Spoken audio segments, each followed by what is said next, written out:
Good morning बच्चों। हम अध्ययन कर रहे हैं पाठ 7 दीदी की डायरी, जो क्या है, संकलित है।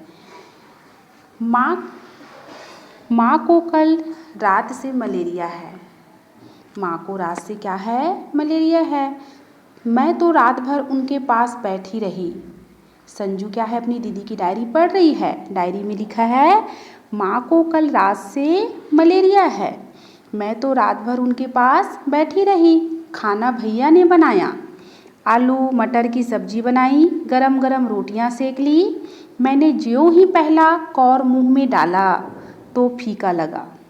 नमक तो था ही नहीं। माँ ने पूछा, सब्जी कैसी बनी? मैंने कहा, बहुत स्वादिष्ट है।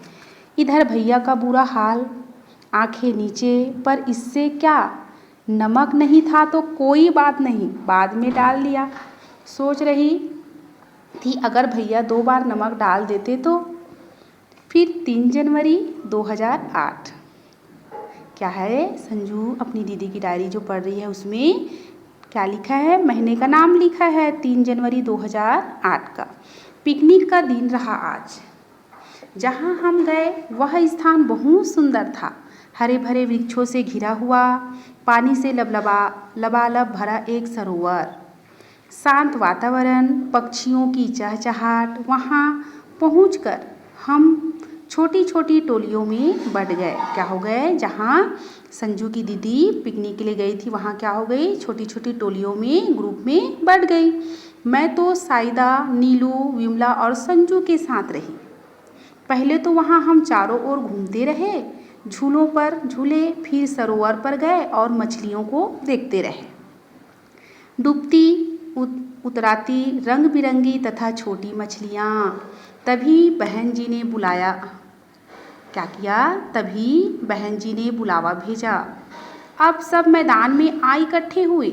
नरम नरम घास पर बैठ गए। जो टोलियों में घूम रहे थे बच्चे वो क्या हो गए, मैम जी के बुलाने पर आए और सभी क्या हुए, नरम नरम घास पर बैठ गए। गुनगुनाती धूप थी। बारी बारी से हमने गाना गाया। ढोलक बजी तो नाच गाने में रम गए। तब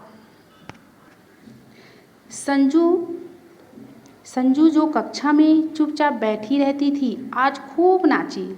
मैंने भी जादू के खेल दिखाए। खेल में जिसने जो फल खाना चाहा उसे उसी फल की खुशबू सूंघा दी। जो मिठाई मांगी वही चखा दी। कितना आनंद आया, लिख ना सकूंगी। मेरे जादू के करिश्मे तो देख अंजू तो मचल ही गई। बोली, 1-2 जादू तो मुझे भी सिखा दो दीदी। मैं भी विज्ञान के ऐसे ही दूसरे खेल सीखूंगी। मन करता है पिकनिक के दिन क्या हो, बार बार आए। फिर सन है 8 जनवरी 2008। आज रविवार था, है ना। क्या है, संजू की बहन संजू क्या कर रही है, अपनी दीदी की डायरी पढ़ रही है। कहीं आने जाने की इच्छा तो थी ही नहीं। माँ ने चाट बनाई थी, जमकर नाश्ता किया, चाय की चुस्कियाँ ली और फिर सुबह सुबह ही पढ़ने बैठ गई। सोचा वह पुस्तक भी पढ़ डालूं जो कल पुस्तकालय में से लाई थी। नाम तो बड़ा अजीब था, तोतो चान। क्या था पुस्तक का नाम, तोतो चान। एक जापानी लड़की की कहानी थी, बड़ी मज़ेदार।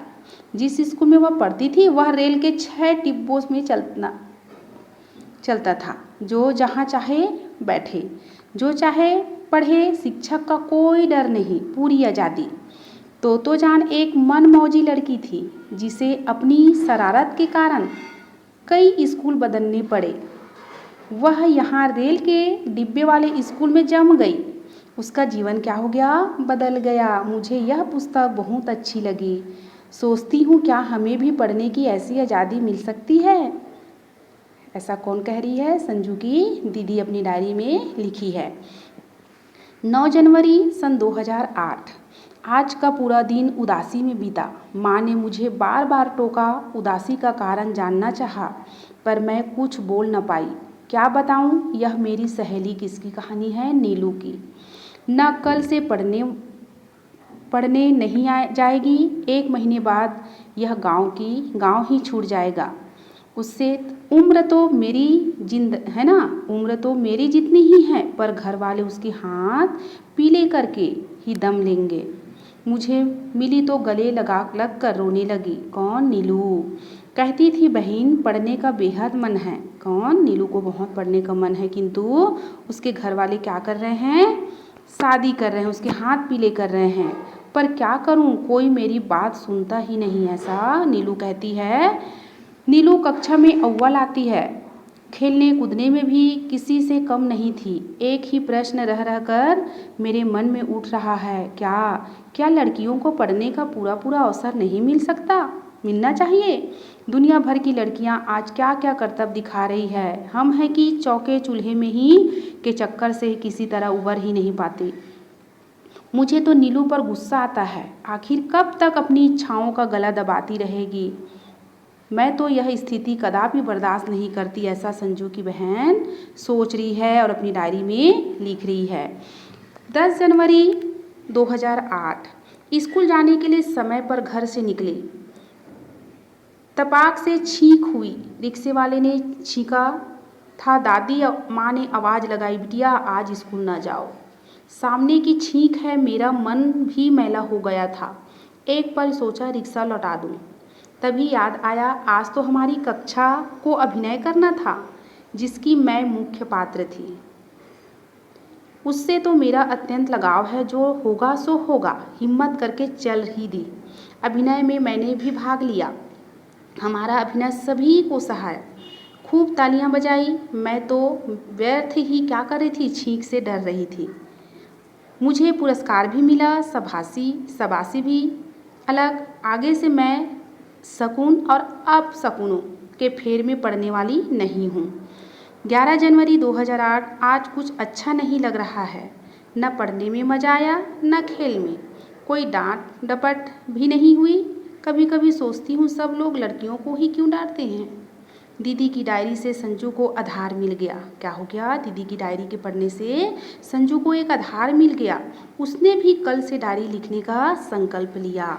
तो बच्चों इस कहानी से हमें यही शिक्षा मिलती है कि हमें भी प्रतिदिन के क्रियाकलापों को डायरी में लिखनी चाहिए।